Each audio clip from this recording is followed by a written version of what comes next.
dentro de un horno de fuego ardiendo. Por lo cual, al oír todos los pueblos el son de la bocina, de la flauta, del tamboril, del arpa, del salterio, de la zampoña y de todo instrumento de música, todos los pueblos, naciones y lenguas se postraron y adoraron la estatua de oro que el rey Nabucodonosor había levantado. Por eso en aquel tiempo algunos varones caldeos vinieron y acusaron maliciosamente a los judíos. Hablaron y dijeron al rey Nabucodonosor, rey, para siempre vive. Tú, oh rey, has dado una ley que todo hombre, al oír el son de la bocina, de la flauta, del tamboril, del arpa, del salterio, de la zampoña y de todo instrumento de música, se postre y adora la estatua de oro. Y el que no se postre y adore sea echado dentro de un horno de fuego ardiendo. Hay unos varones judíos, los cuales pusiste sobre los negocios de la provincia de Babilonia, Sadrach, Mesach y Abednego. Estos varones, oh rey, no te han respetado, no adoran tus dioses, ni adoran la estatua de oro que has levantado. Entonces Nabucodonosor dijo con ira y con enojo que trajesen a Sadrach, Mesach y Abednego. Al instante fueron traídos estos varones delante del rey. Habló Nabucodonosor y les dijo, ¿es verdad, Sadrach, Mesach y Abednego, que vosotros no honráis a mi Dios, ni adoráis la estatua de oro que he levantado? Ahora pues estáis dispuestos para que al oír el son de la bocina, de la flauta, del tamboril, del arpa, del salterio, de la zampoña y de todo instrumento de música, os postréis y adoréis la estatua que he hecho, porque si no la adoráis, en la misma hora seréis echados en medio de un horno de fuego ardiendo. ¿Y quién y qué Dios será aquel que os libre de mis manos? Sadrach, Mesach y Abednego respondieron al rey Nabucodonosor diciendo, no es necesario que te respondamos sobre este asunto. He aquí nuestro Dios, a quien servimos, puede librarnos del horno de fuego ardiendo, y de tu mano, oh rey, nos librará. Y si no, sepas, oh rey, que no serviremos a tus dioses, ni tampoco adoraremos la estatua que has levantado. Entonces Nabucodonosor se llenó de ira y se demudó el aspecto de su rostro contra Sadrach, Mesach y Abednego y ordenó que el horno se calentase 7 veces más de lo acostumbrado. Y mandó a hombres muy vigorosos que tenía en su ejército que atasen a Sadrach, Mesach y Abednego para echarlos en el horno de fuego ardiendo. Entonces estos varones fueron atados con sus mantos, sus calzas, sus turbantes y sus vestidos y fueron echados dentro del horno de fuego ardiendo. Y como la orden del rey era apremiante y lo habían calentado mucho, la llama del fuego mató a aquellos que habían alzado a Sadrach, Mesach y Abednego. Y estos 3 varones, Sadrach, Mesach y Abednego, cayeron atados dentro del horno de fuego ardiendo. Entonces el rey Nabucodonosor se espantó y se levantó apresuradamente y dijo a los de su consejo, ¿no echaron a 3 varones atados dentro del fuego? Ellos respondieron al rey, es verdad, oh rey. Y él le dijo, he aquí yo veo 4 varones sueltos que se pasean en medio del fuego sin sufrir ningún daño. Y el aspecto del cuarto es semejante a los hijos de los dioses. Entonces Nabucodonosor se acercó a la puerta del horno de fuego ardiendo y dijo, Sadrach, Mesach y Abednego, siervos del Dios Altísimo, salid y venid. Entonces Sadrach, Mesach y Abednego salieron de en medio del fuego y se juntaron los sátrapas, los gobernadores, los capitanes y los consejeros del rey para mirar a estos varones como el fuego no había tenido poder alguno sobre sus cuerpos, ni aun el cabello de sus cabezas se habían quemado. Sus ropas estaban intactas y ni siquiera olor de fuego tenían. Entonces Nabucodonosor dijo, bendito sea el Dios de ellos, Sadrach, Mesach y Abednego, que envió su ángel y libró a sus siervos que confiaron en él y que no cumplieron el edicto del rey y entregaron sus cuerpos antes que servir y adorar a otro Dios que su Dios. Por lo tanto, decreto que todo pueblo, nación o lengua que dijere blasfemia contra el Dios de Sadrach, Mesach y Abednego, sea descuartizado y su casa convertida en muladar, por cuanto no hay Dios que pueda librar como este. Entonces el rey engrandeció a Sadrach, Mesach y Abednego en la provincia de Babilonia. Una historia bien conocida entre nosotros. Historia de niños, por lo general, se la contamos a los niños. Una historia que nos enseña la fidelidad de estos tres muchachos.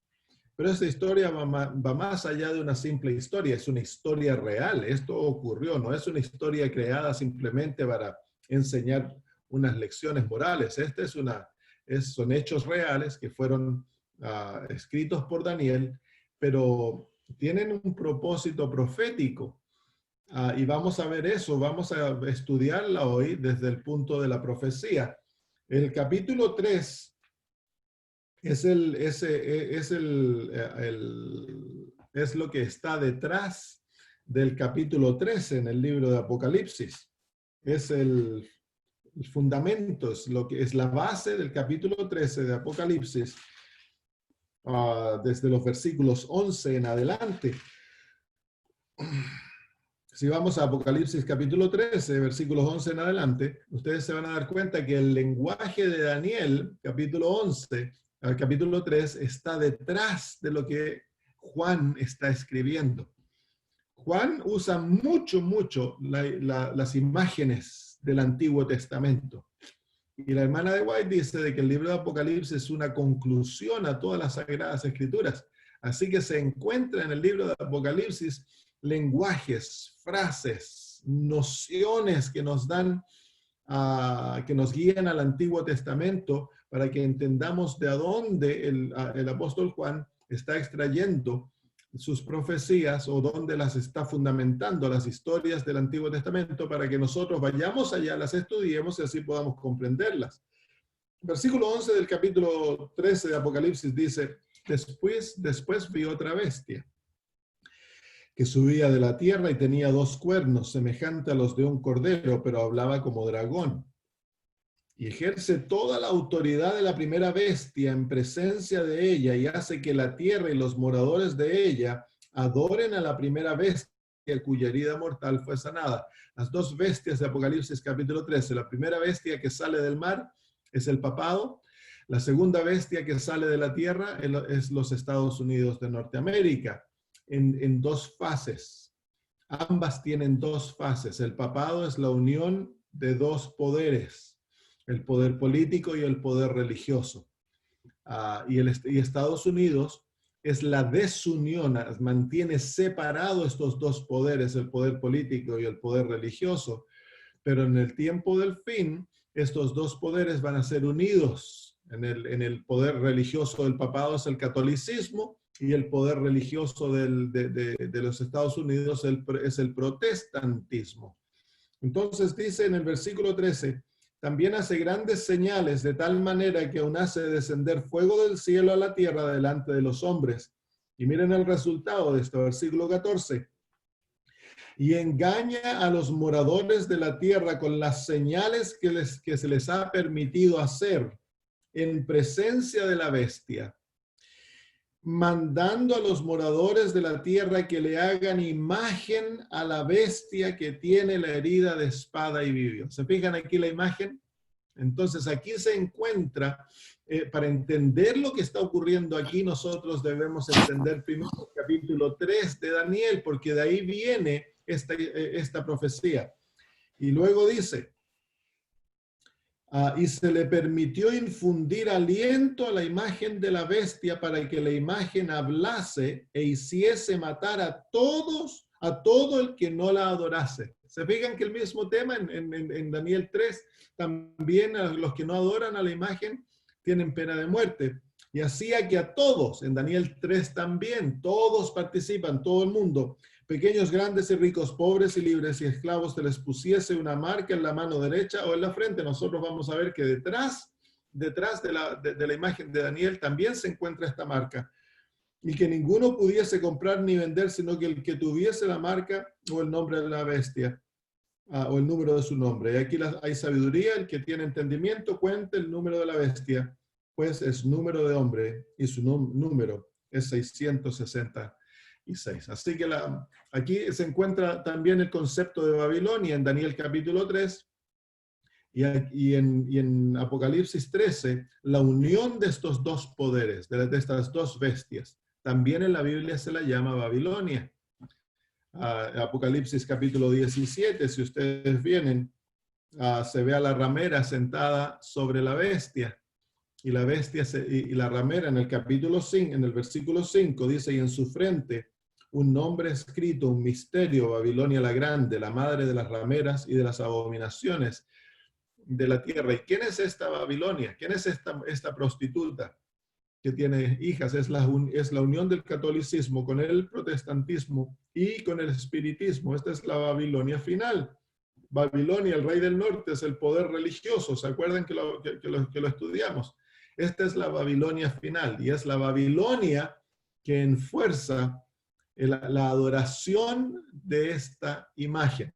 Entonces vamos de vuelta a Daniel capítulo 3 y vamos a desmenuzar un poquito aquella profecía. Seguramente no vamos a alcanzar a hacerlo todo hoy, lo vamos a hacer en 2 reuniones. Dice el rey, versículo 1, el rey Nabucodonosor, que es el rey de Babilonia, hizo una estatua de oro cuya altura era de 60 codos y su anchura de 6 codos. ¿Cuál en el lenguaje profético, cómo se llama un rey o un reino? Se lo llama una bestia, ¿no? Entonces aquí tenemos que la bestia de Babilonia crea una imagen y la imagen es hecha, se nos dan las medidas, es 60 codos de alto y 6 codos de ancho. Y dice, y el material del cual fue hecho es el oro. Ahora, esta imagen es una imagen de rebelión. ¿Por qué es una imagen de rebelión? Bueno, cuando nosotros entendemos que en el capítulo 2, Nabucodonosor tuvo un sueño de una imagen metálica, ¿se acuerdan? Y en ese sueño, Babilonia era tan solo la cabeza de oro, ¿se acuerdan? Luego venía el pecho y los brazos de plata, luego venía el vientre y los muslos de bronce, luego las piernas de hierro y los pies de hierro mezclado con barro. Y Daniel le dice en la profecía, tú eres esa cabeza de oro, pero después de ti se levantará otro reino. Eso de primera sorprendió a Nabucodonosor, sorprendió el conocimiento que este muchacho hebreo tenía. Pero luego parece que no le gustó la interpretación del sueño. Entonces, ¿qué es lo que hizo? Él va a desafiar al Dios de los hebreos. ¿Y cómo lo va a desafiar? La imagen que se levanta en el plano de Dura, en el valle de Dura, es una imagen que representa a todos los dioses de Babilonia. Por 2 cosas vemos aquí. 1, se encuentra el oro. El oro era símbolo en Babilonia del rey Sol. Lo que ellos enseñaban a los babilonios era que el oro era parte del sol que se había derretido y había caído en la tierra. Y el sol, el oro, entonces lo usaban ellos para representar a la deidad mayor. Pero luego el número, veamos aquí un poquito, les voy a mostrar aquí unas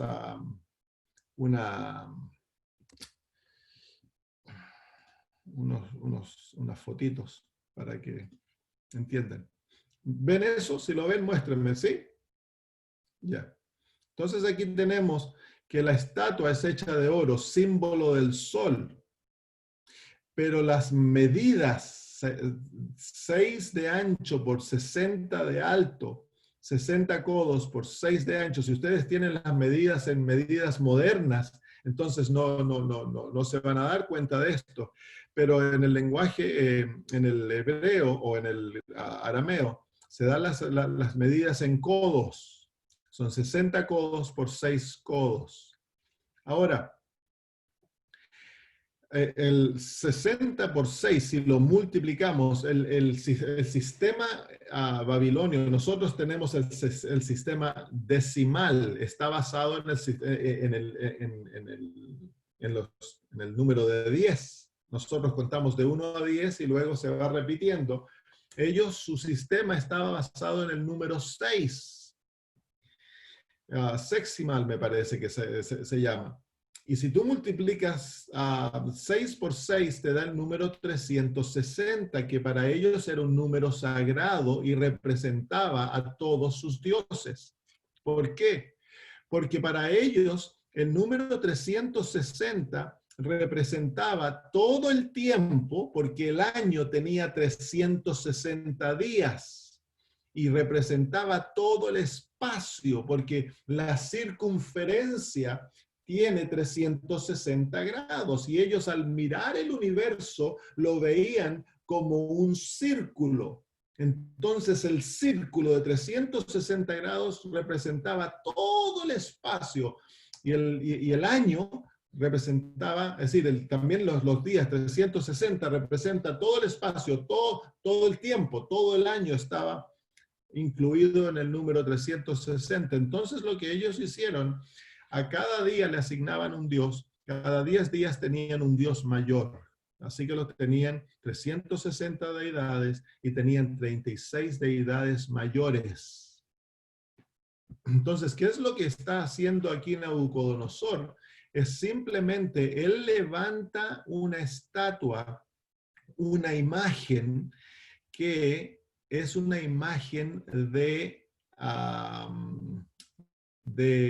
rebelión contra la palabra de Dios. Y es una imagen en la cual, a través de la cual Nabucodonosor está confrontando todos los dioses de Babilonia contra el Dios del cielo. Mire, si vamos a Daniel 3, hay algunos versículos que nos indican, en el versículo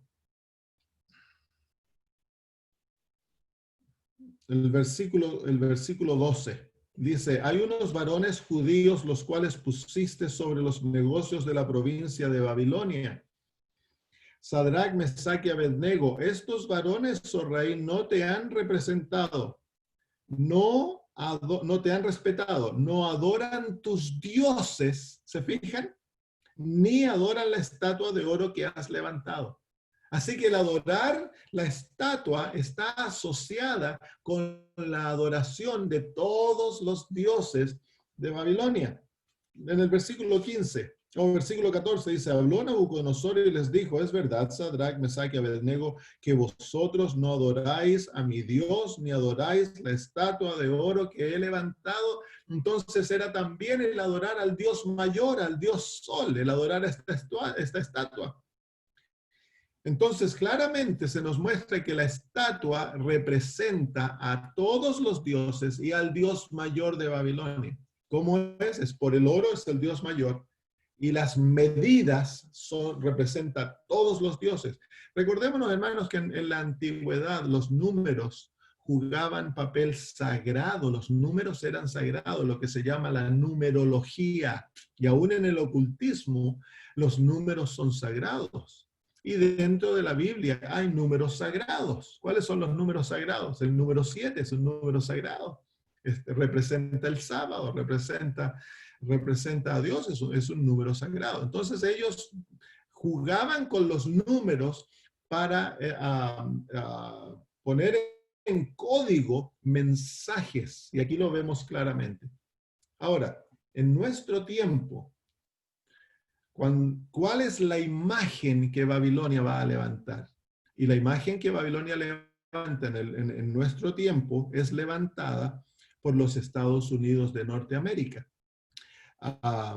Esa es la parte de Babilonia que va a enforzar al mundo la adoración de una imagen. ¿Cuál es esta imagen? La imagen de la bestia, que lleva asociado consigo el número 666. Ya les voy a mostrar cómo en la imagen también se encuentra el número 666.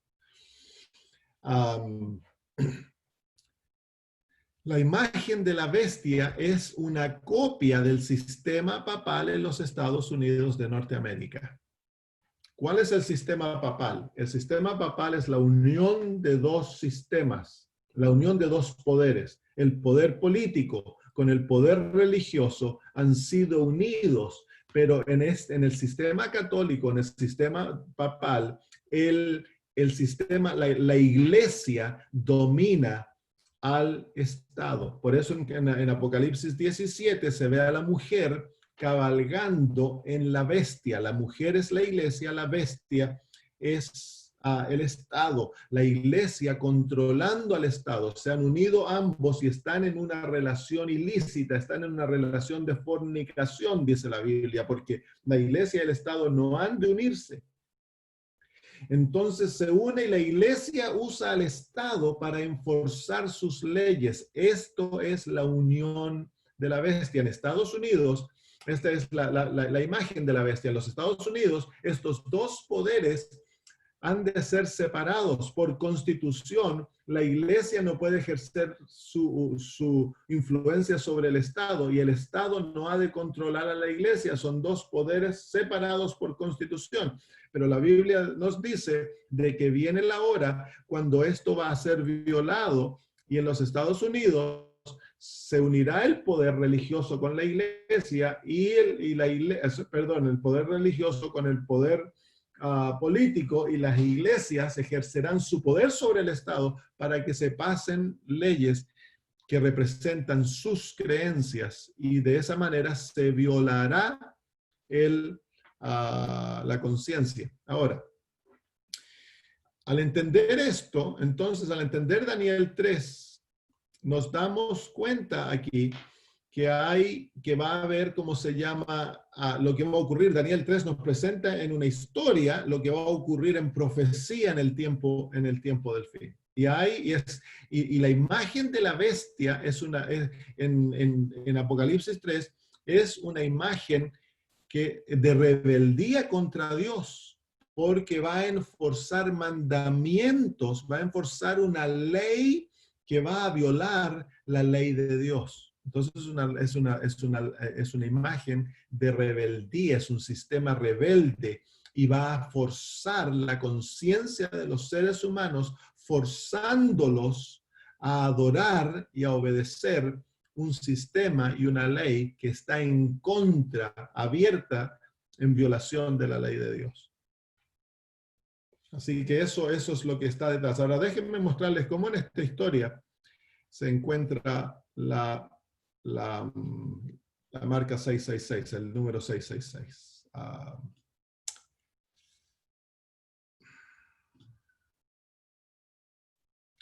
No les voy a mostrar esto. Mire, los sacerdotes de la religión babilónica, que se llaman los caldeos, ellos llevaban en su cuello un medallón que está aquí ilustrado. Se encontró uno de estos medallones y esta es una copia de él. Tenía dos caras el medallón. Adelante de la cara adelante podría tener lo que está arriba en esto de acá, o la parte de abajo, que era una representación de la deidad mayor del sol. Y detrás había un cuadrado, y en el cuadrado, con un hexagón, el cuadrado era rodeado por un hexagón, habían 36 cuadraditos. Y a estos 36 cuadraditos se les daba en forma al azar, se ponían números del 1 al 36, pero todos distribuidos en forma al azar. Lo interesante, bueno, entonces este medallón, el medallón era de oro, y este medallón representa lo mismo que la bestia, representa al rey Sol, y atrás representa a todas las deidades de Babilonia. cuando se suman todos los cuadraditos, si tú vas 1 más 35, o vas 6 más 32, más 3 más 34, más 35, más 1, más 7, y lo sumas todo, la suma es 666. Así que detrás de la multiplicación, detrás del número 360, se encuentra otro número babilónico sagrado, que es el número 666. Así que el número 666 es un número que representa rebelión. Es un número que representa rebelión y es el número más sagrado de Babilonia. Interesante, ¿no? Ahora hay varias cosas en este cuadradito que son interesantes. La suma de cada uno de estas líneas, ya sea para los lados o para abajo, da el número 111.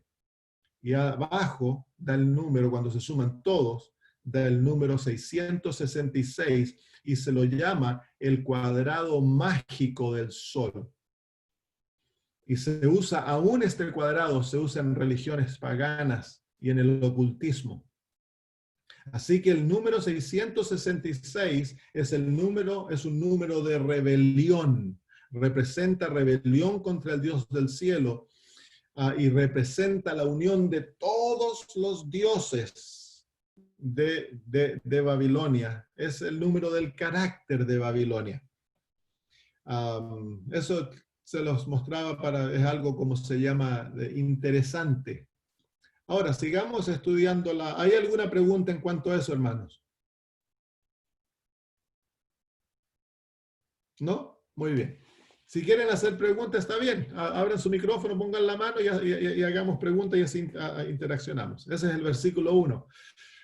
Entonces, se fijan cómo la profecía, cómo la historia toma carácter profético y nos comienza a dar mucho más detalles de lo que ocurrirá con la profecía de Apocalipsis 13. Es por eso entonces que Juan usa lenguaje que nos muestra de dónde viene la profecía y debemos ir a estudiar esas historias para comprender más profundamente la profecía. Eso es lo que Juan, entonces, para realmente entender el libro de Apocalipsis, nosotros debemos entender todas las escrituras.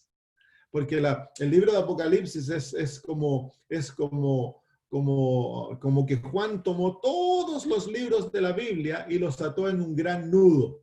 Ese es el libro de Apocalipsis, el nudo. Para poder deshacer el nudo, nosotros debemos entonces trazar el lenguaje del libro de Apocalipsis de vuelta a su origen. Y de esa manera comprendemos el libro de Apocalipsis. Muy bien, vamos al versículo número 2 de Daniel 3.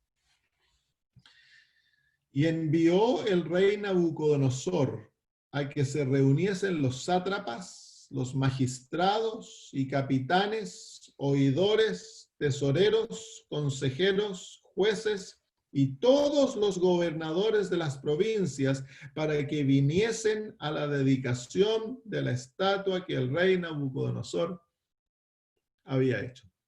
Entonces, ¿a quién es que el rey llama? Él llama a los representantes políticos, a los distintos poderes que representaban a Babilonia y a las cabezas de aquellos poderes. Aquí se encuentra el poder policial, el poder militar, el poder gubernamental, el poder financiero. Encuentran todos los distintos brazos del gobierno. Y los que vienen son los políticos. Ahora, cuando ellos vienen, miren lo que significa. Versículo 4. Y el pregonero anunciaba en alta voz, mándase a vosotros, y miren lo que el lenguaje que usa ahora, oh pueblos, naciones y lenguas. ¿Qué es lo que quiere decir en esto, hermanos? Que el mundo de aquel día no vinieron todos los toda la gente que vivía en Babilonia a ponerse en pie ante la estatua y adorarla. No, el mundo vino representado en los gobernantes, en los poderes que ellos habían escogido para que los representaran. ¿Entiende lo que estoy tratando de decir? No vinieron millones y millones de personas alrededor de la estatua. No, ¿quiénes vinieron? Fueron los políticos, si lo usamos en lenguaje moderno. Los que representaban a los pueblos, naciones y lenguas. Fueron ellos los que vienen ante la estatua para aceptar la estatua, para aceptar la imagen, y ellos vienen de parte de los pueblos, naciones y lenguas. Así que cuando ellos se postran a adorar a la imagen, ¿quiénes están adorando la imagen a través de ellos? Aquellos pueblos, naciones y lenguas. ¿Por qué? Porque ellos representan a sus pueblos. Es por eso que el sistema, a lo mejor nosotros en el mundo se ha perdido este asunto de entender el sistema de autoridad en el gobierno de Dios. En el hogar hay un sistema de autoridad, está el padre, está la madre y están los hijos. La familia está considerada dentro del Padre. Por eso cuando Adán cayó con él toda la raza humana. Cuando Cristo toma el lugar de Adán, llega a ser nuestra cabeza. Entonces Él, al morir, muere por todos. Al resucitar, resucita por todos. Cuando Él paga los pecados de todos. Entonces, hermanos míos, en el sistema de autoridad, cuando nosotros escogemos a un primer ministro, a un presidente, la nación entera está bajo ese presidente. Nuestros líderes nos representan a nosotros dentro de la iglesia y dentro del mundo. Entonces, lo que nos muestra aquí, hermanos míos, que este asunto de la imagen de la bestia, cuando venga, no se le va a consultar a todo el mundo para el asunto de la bestia. Los que van a hacer la decisión, los que van a aprobar este sistema, son los líderes políticos, los líderes religiosos, los líderes financieros, los grandes líderes de todas las áreas que controlan el mundo. Entre ellos se confabulan para crear la imagen de la bestia, para aceptar la imagen de la bestia, hermanos. Pero en ellos, eventualmente, todo el mundo es representado y eventualmente lo que se va a ejercer, lo que se va a forzar a través de este sistema, entonces afecta a todo el mundo. ¿Está eso claro?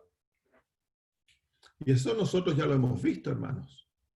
Todos los líderes de las distintas áreas gubernamentales, de los distintos campos que gobiernan el mundo, se han presentado ante el Papa, hermanos, han hecho pactos de obediencia, pactos de trabajar juntos, líderes religiosos, líderes políticos, de los mundos financieros, de los grandes ricos del mundo, todos se han encontrado con el Papa en los últimos 10 años. Y lo hemos visto en las noticias, y eso nos lo muestran. Entonces ahora cuando Estados Unidos pase la marca,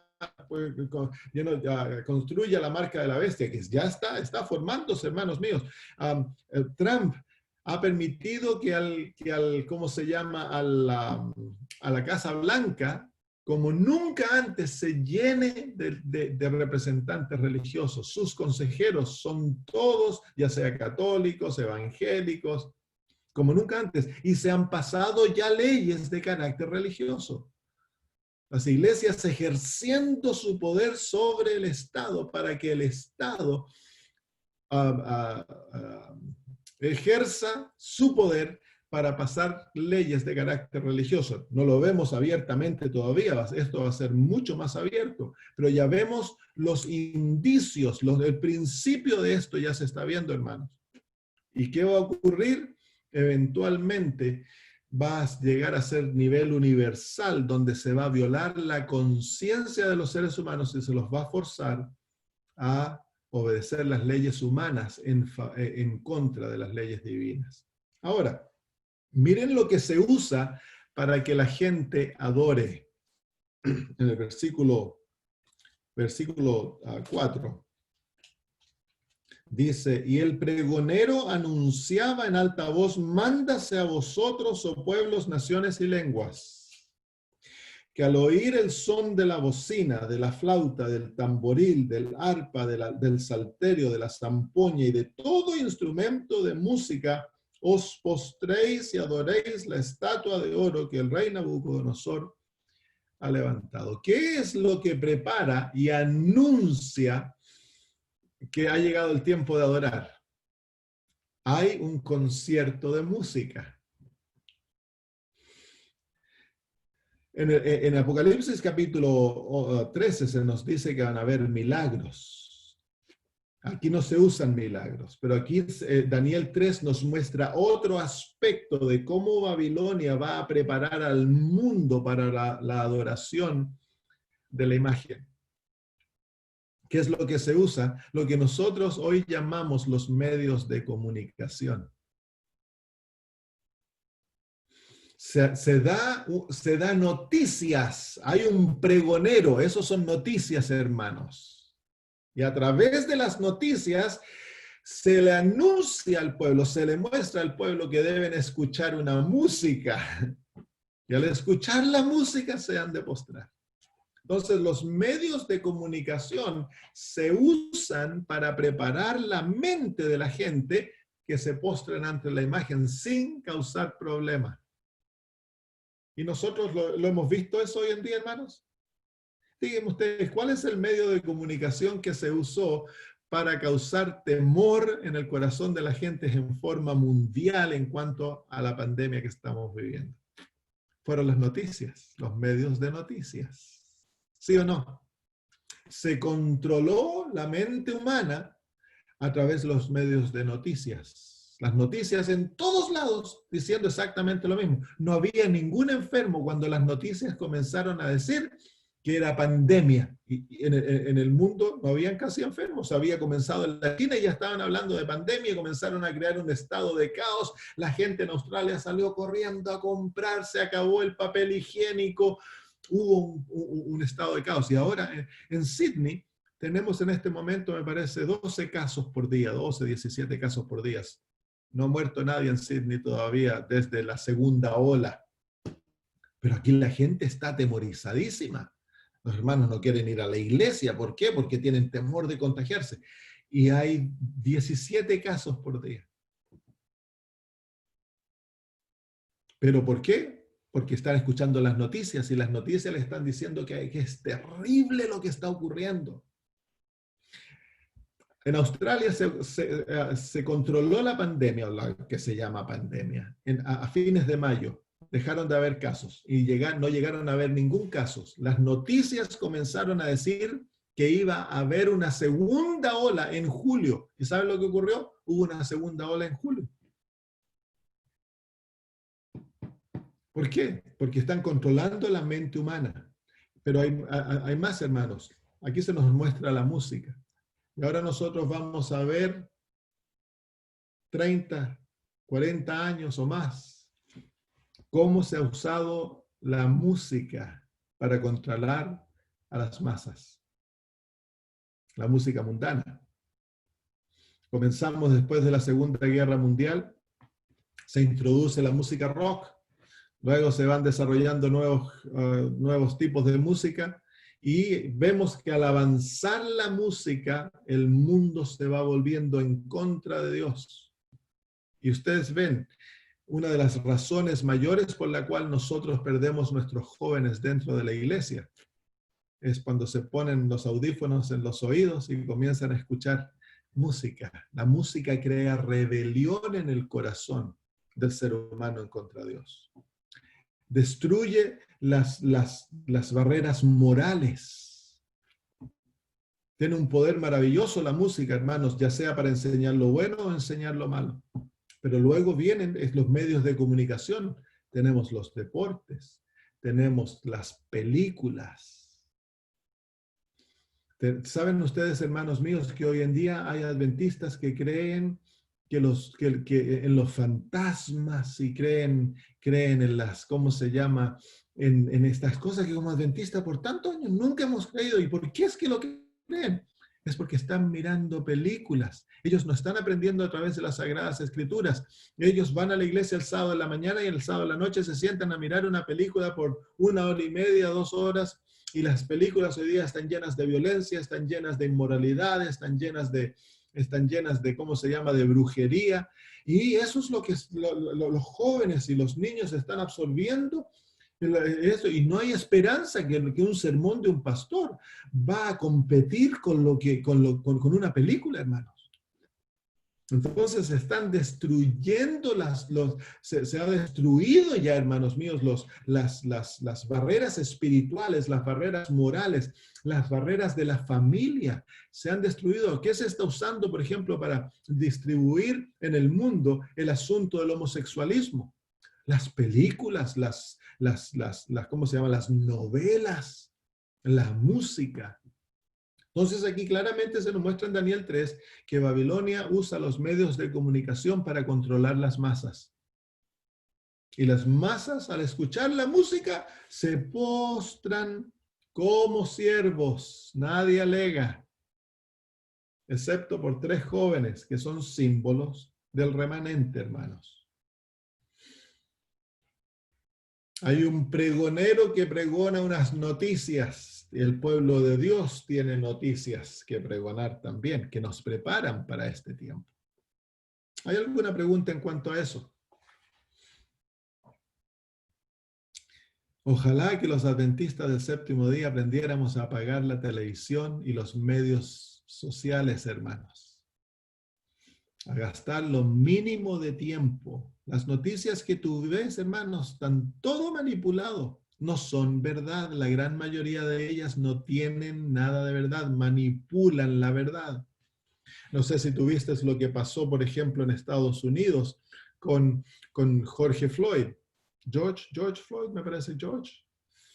Y que por la manipulación de lo que se le presentó a la población, se armaron protestas, estaba todo organizado, armaron protestas y a Estados Unidos no se lo muestra ahora mucho, pero aún las protestas la rebelión aún continúa, ciudades enteras están siendo quemadas, el centro de las ciudades.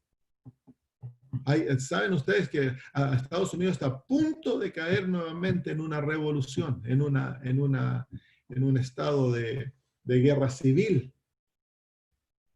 ¿Por qué?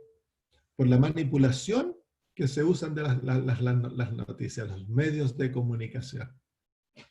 Las últimas semanas, la semana pasada, salió el verdadero video de lo que le ocurrió a este hombre y quién realmente él era, y se muestra el todo de las cámaras de la policía, cómo la policía lo trató y todo eso, qué ocurrió antes y después. Entonces se da un contexto a las noticias. Lo que no se mostró antes. Antes simplemente se mostró el policía poniéndole la rodilla en el cuello y el hombre pidiendo que no podía respirar. Entonces lo estoy usando simplemente para ilustrar lo que hacen los medios de comunicación, hermanos. Y como adventistas nosotros hemos de aprender la verdad no por los medios de comunicación. Nosotros hemos de aprender la verdad por las Sagradas Escrituras, el espíritu de profecía, hermanos. Y debemos juzgar toda nuestra realidad por esta realidad, hermanos. Pero hay tantos adventistas que no entienden eso, hermanos. Mientras menos tiempo pasemos mirando las noticias, mejor. No es necesario tener miedo, hermanos. Muy bien, vamos ahora. ¿Qué hora es? Ya, nos quedan algunos minutos. Versículo 5. Dice, y que al oír el son de la bocina, de la flauta, del tamboril, del arpa, del salterio, de la zampoña y de todo instrumento de música, os postréis y adoréis la estatua de oro que el rey Nabucodonosor ha levantado. Se fijan ustedes que aquí se encuentra lo mismo que en Apocalipsis 13, que se demanda adoración. Se pasa una ley que demanda la adoración de un sistema. ¿Qué es adoración en la Biblia? Adoración es la sumisión de nuestra voluntad a Dios. Y el resultado de ello es obediencia. Eso es adoración. La posición de adoración en las Sagradas Escrituras es una posición de sumirse. Cuando una persona adoraba, se postraban en sus rodillas y luego ponían su rostro en el suelo. Esa era la posición de adoración. Es una posición de absoluta sumisión a un poder mayor. Y este sistema demanda adoración. Y la Biblia nos enseña que al único que hemos de adorar, al único que nosotros le hemos de someter nuestra voluntad y dar obediencia plena, es a Dios. Y nótense ahora, es por ley que se demanda adoración, lo mismo que en Apocalipsis 13.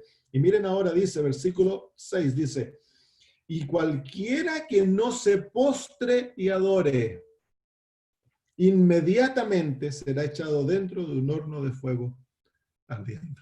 Entonces, la ley trae con sí una pena de muerte. El libro de Apocalipsis nos muestra que la ley de adorar a este sistema traerá consigo no tan solo una pena de muerte, pero también traerá consigo penas financieras. Nos muestra que a los hijos de Dios primero se les va a imponer restricciones financieras. No se les va a permitir comprar y vender. Y esto se ha estado probando en la China. Saben ustedes que ya por varios años en la China se ha creado un sistema social que te dan puntos. Si tú cooperas con el Estado, si tú eres un ciudadano fiel, entonces el Estado te da puntos que te van permitiendo comprar, vender, que te permiten ir a estudiar, te da libertad. Pero si tú no te sometes al Estado, te quitan, te restringen los puntos, te van restringiendo los puntos y tú acarreas un asunto digital que tú tienes que mostrarlo en todos lados, que sin este asunto digital, tu identificación digital que muestra tu nivel de puntos, yo lo sé porque tengo, como se llama, conocí a una pareja chinita, adventistas, que decidieron salir de la China por todo esto, y dice de que eventualmente, si tú no te sometes, si vas a la iglesia, si vas a una iglesia escondida, no vas a la iglesia estatal, entonces te van quitando puntos. ¿Y qué ocurre? Que eventualmente no puedes viajar en el sistema público, tienes que caminar y eventualmente te restringen a una área de tu vecindario y de ahí no puedes salir. Si te pillan fuera de aquella área, entonces te meten a la cárcel. Un sistema de restricción completo y eso ya se ha puesto. Ustedes saben de que en la China el control de la población es a tal punto que tienen por todos lados cámaras. Y yo hablaba con un chino que no era adventista, estaba hablando con él, ¿cuándo fue? Hace 2 semanas atrás. Y él me decía, oh, la China es muy, muy buena, me decía, porque no hay libertad, pero es muy segura, dice. Tú puedes caminar en las noches, en el día, nadie te va a robar. ¿Por qué? Porque está lleno de cámaras por todos lados. Y a través de aquellas cámaras, incluso ellos pueden leer lo que tú estás diciendo. Así que no hay crimen, se acabó el crimen en la China. Y él me decía, yo prefiero la seguridad a la libertad. Yo le dije, no. Yo prefiero la libertad a la seguridad. Yo prefiero vivir en un lugar que no sea tan seguro, pero que sea libre. Entonces, habían 2 chinitos. La niña estaba en contra de eso. El hombre mayor estaba, pero súper en favor de eso. El control total. Y eso viene, hermanos míos. Aquí en Australia hay cámaras por todos lados. Aún no se ha instituido el sistema que pueden leer. Si tú estás en la calle hablando con alguien en la China, está la inteligencia artificial y te están leyendo, te pueden identificar por tu rostro. Allá no necesitan en muchos lugares andar tomando la temperatura, son las cámaras que van midiendo la temperatura de la gente, ¿cómo se llama? En sus frentes, en muchas de las ciudades. Así que la población está totalmente controlada, un sistema de absoluto control. Entonces eso se nos muestra en Daniel 3. Va a llegar un momento en que va a ser tan controlado que aquellos que no adoren al sistema, que aquellos que no se sometan al sistema, que no entreguen su voluntad al sistema y que obedezcan al sistema, entonces van a ser entregados a la pena de muerte. Y eso es lo que la Biblia entonces llama el tiempo de gran angustia. En esta historia, si ustedes se dan cuenta, hay dos tipos de angustia. Está el tiempo de angustia, cuando a los muchachos, cuando comienza esto, es un tiempo de angustia porque va a haber un ataque contra la conciencia. Los muchachos tienen que ir ante la imagen y confrontan una tremenda presión y luego son acusados al rey, son llevados ante el rey y luego viene el tiempo de gran angustia cuando se los acusa ser dignos de muerte y se los echa al horno. El horno de fuego es símbolo del tiempo de gran angustia, la angustia como nunca antes ha habido. Así que cuando cuando se entra al fuego, ese es el símbolo del cierre de la gracia y se entra al periodo del tiempo de gran angustia, cuando Miguel se levanta en Apocalipsis capítulo 12. Pero bueno, se nos acabó el tiempo y vamos a tener que continuar el estudio la próxima semana. Avanzamos poquito, pero bueno, no importa, nadie nos está apurando para terminar. Así que, ¿tienen alguna pregunta, hermanos? Sí, pastor, tenía una pregunta. Pablo da una recomendación de que nosotros debemos ser buenos ciudadanos, de que nosotros debemos dar ejemplo como ciudadanos y portarnos bien en la sociedad. Junto a eso, junto a las leyes que pone algún gobierno, ¿cómo nosotros deberíamos obedecer? ¿Hasta qué punto deberíamos obedecer? Hermanos, el obedecer a las autoridades es un mandamiento bíblico. Nosotros tenemos una responsabilidad hacia las autoridades porque de acuerdo al principio bíblico, las autoridades han sido puestas por Dios. Pero obedecemos a las autoridades, somos buenos ciudadanos, pagamos nuestros impuestos, somos buenos trabajadores, no abusamos del sistema, somos honestos. Pero no vamos a obedecer a aquellas leyes que violen la conciencia y nuestra libertad de adoración y obediencia a Dios. Cuando las leyes humanas violan aquello, entonces el cristiano en forma respetuosa se rebela contra aquello. No causamos protesta, no vamos a quemar buses ni a quemar, no. Simplemente vamos a hacer lo que Dios nos ha mandado, cueste lo que cueste.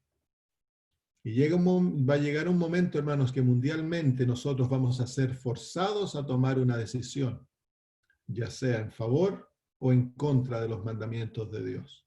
Y si no nos hemos ahora acostumbrado a ser obedientes, entonces cuando llegue esto va a ser muy fácil ser desobediente. Eso es uno de los peligros de lo que ha ocurrido en el hecho de que nosotros tan fácilmente hemos cerrado nuestras iglesias y nos hemos acostumbrado a ya simplemente seguir lo que el gobierno dice. Nosotros debemos, claro, cooperar y mantener la distancia y obedecer todas esas cosas, pero no debiéramos, hermanos míos, hasta lo que más podamos. Cuando se pasó ley en Australia que era ley cerrar las iglesias, bueno, tuvimos que cerrar las iglesias, pero podríamos habernos seguido juntando en las casas en forma clandestina. Porque la ley el principio de adoración es un principio moral. Es algo que Dios nos ha dado, que es nuestro privilegio. Los gobiernos no lo pueden quitar. Entonces se ha preparado en sí al adventista para someterse como ovejita cuando vengan cosas peores. Entonces nosotros, se llama, debemos obedecer, cooperar, hasta que se pasen leyes que violan la conciencia, que violan Gracias, pastor. nuestra capacidad de obedecer, hermanos, a Dios. Entonces, cuando se nos pone en contra de la pared y se nos hace escoger si vamos a obedecer al hombre o a Dios, como en la historia que estamos leyendo, los muchachos escogieron obedecer a Dios y no importa lo que el rey dijera en ese caso. Entonces, ahí tenemos el ejemplo de lo que hemos de hacer. Gracias, pastor. Sí, porque pues debido a la pandemia, por lo menos nosotros que somos colombianos y que estamos atentos de las noticias y que yo he hablado con algunos hermanos en Colombia, allá me dicen que está prohibido reunirse, que está prohibido salir a la calle, inclusive. Claro. Hay cierta medida, digamos, por el número de identificación pueden salir, y entonces eso no ha permitido que puedan reunirse los sábados. Lo hacen claro.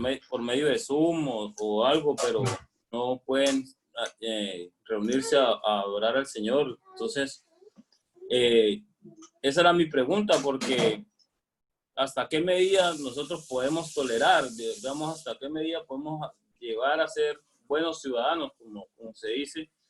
Y sabiendo que, pues como dice la palabra de Dios, ¿no? Es necesario obedecer a Dios antes que a los hombres. Claro.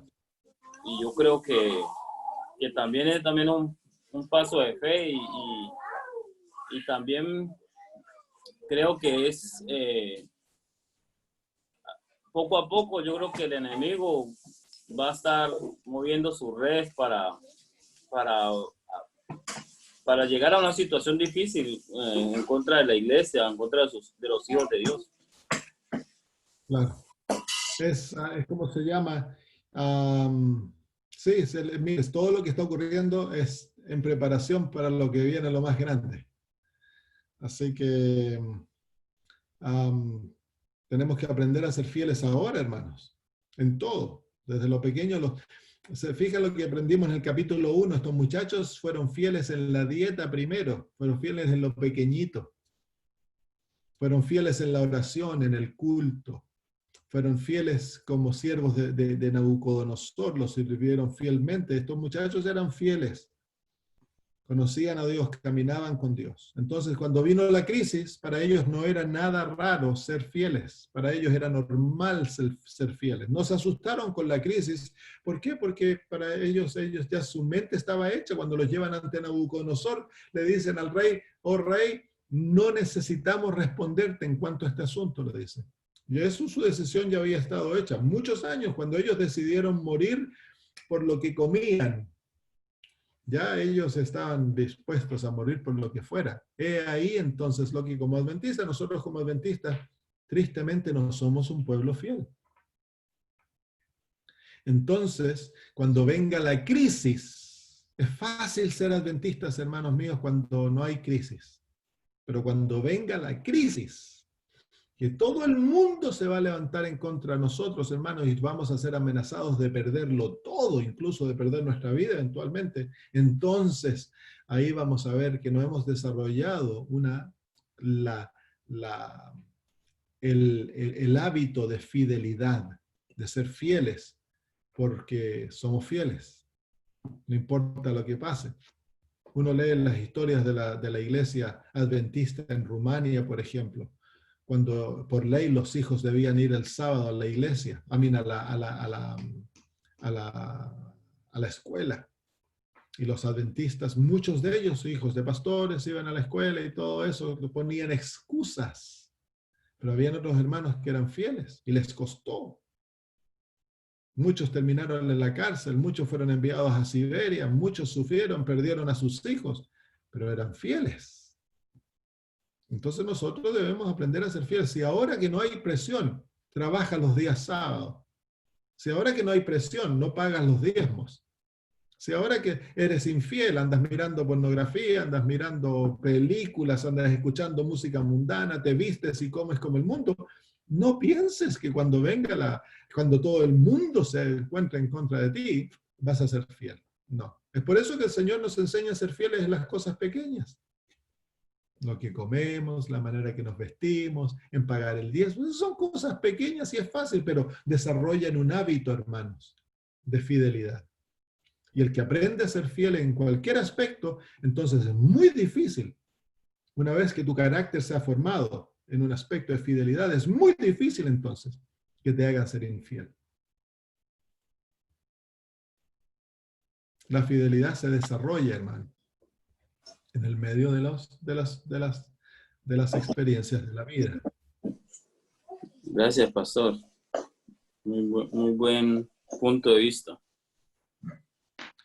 Bueno, Muy bien, sí, hermano. aparezco como Jennifer Rivas, pero Jennifer es mi esposa. Soy Jason. Ah, ya. Ah, Jason, lindo conocerte. Sí, este hermano se llama Jennifer.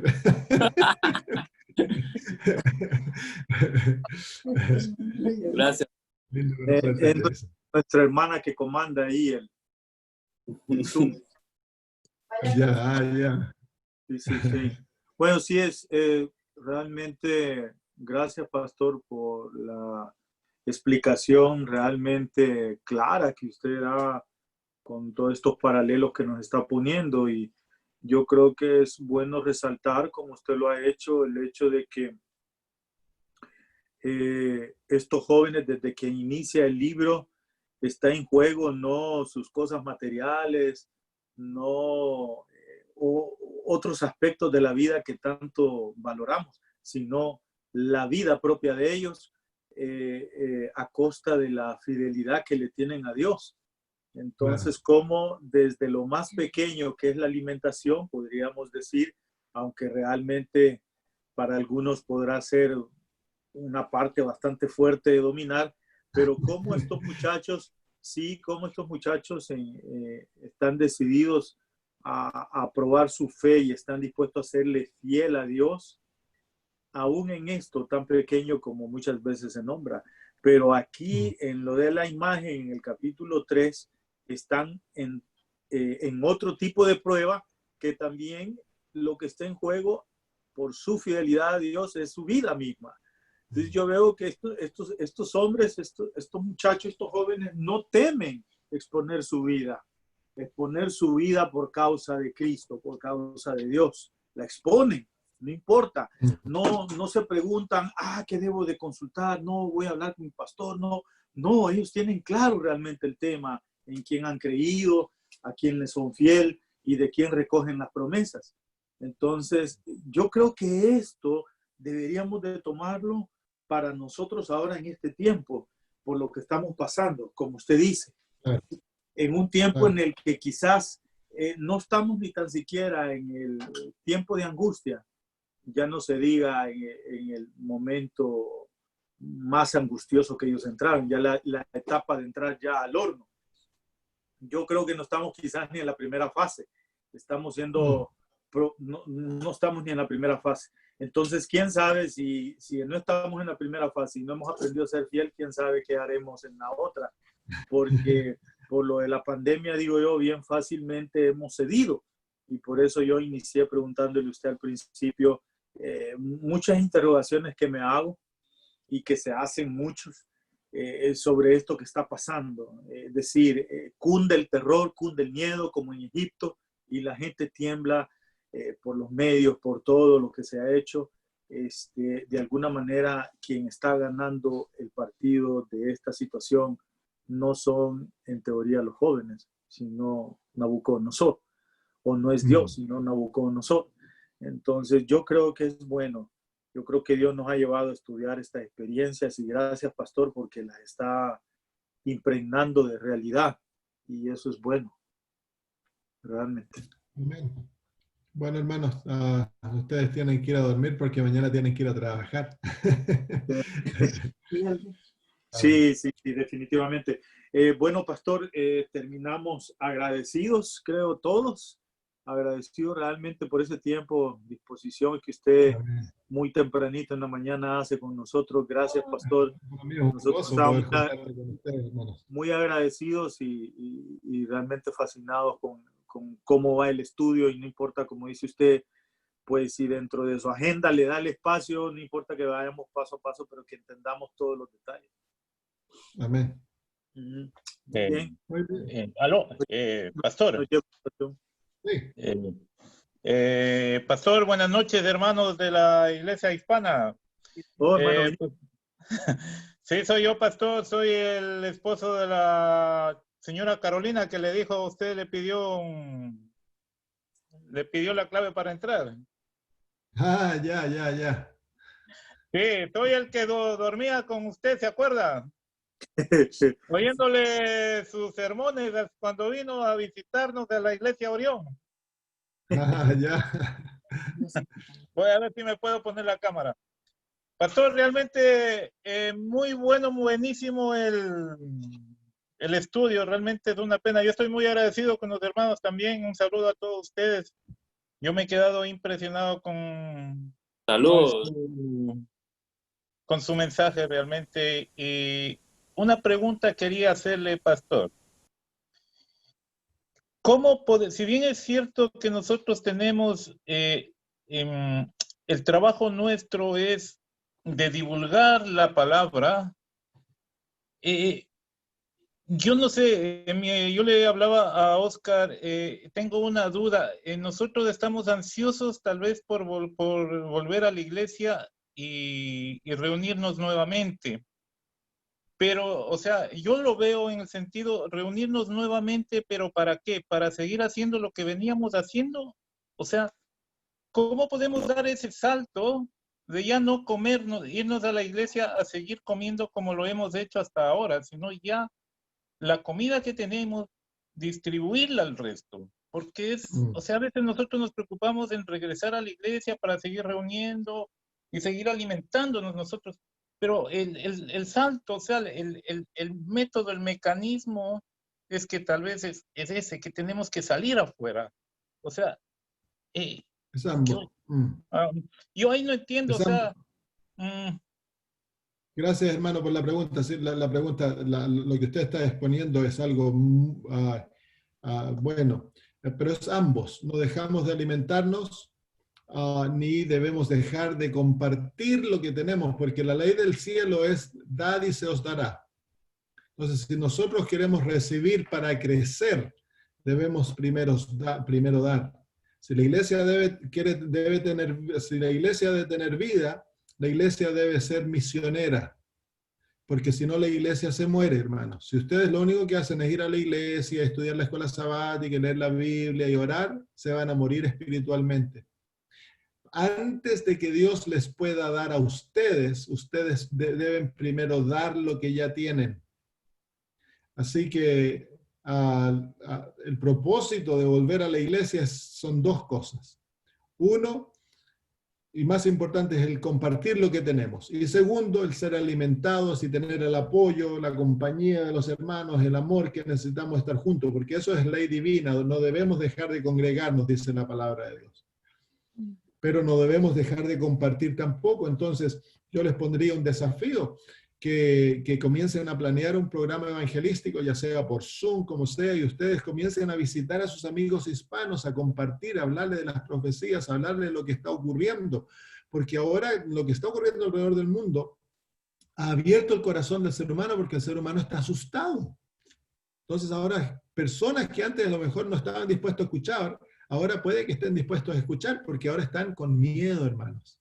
Entonces ahora es el tiempo de compartir. Ahora, hermanos, pronto nuestras libertades para compartir van a ser restringidas. Va a llegar el tiempo que no vamos a poder tener reuniones de Zoom. Se va a acabar, se nos van a ir quitándose esas cosas. Entonces ahora usen su libertad para hablar y compartir el evangelio y predicar y enseñar y hacer campañas como puedan para que terminar la predicación del evangelio, hermano. Amén. Lo que usted habla, hermanos, es real. Y como iglesia se debe planear y confrontar este asunto, que no podemos ser un club. Si lo único que hacemos es juntarnos para estudiar y estar juntos y todo eso, es un club, no es iglesia. Es el club del estudio de la Biblia. La iglesia es una entidad misionera. La hermana de White dice que la iglesia nació como una entidad misionera. Y cada uno que nace en el reino de Dios nace como un misionero, dice la hermana de White. Así que todos somos misioneros. Todos hemos de predicar la palabra de Dios. Así que, bueno, háganlo, hermano. Amén. No esperen que el pastor se lo diga o que la conferencia lo haga, porque allá en Suecia, aquí como en Australia, la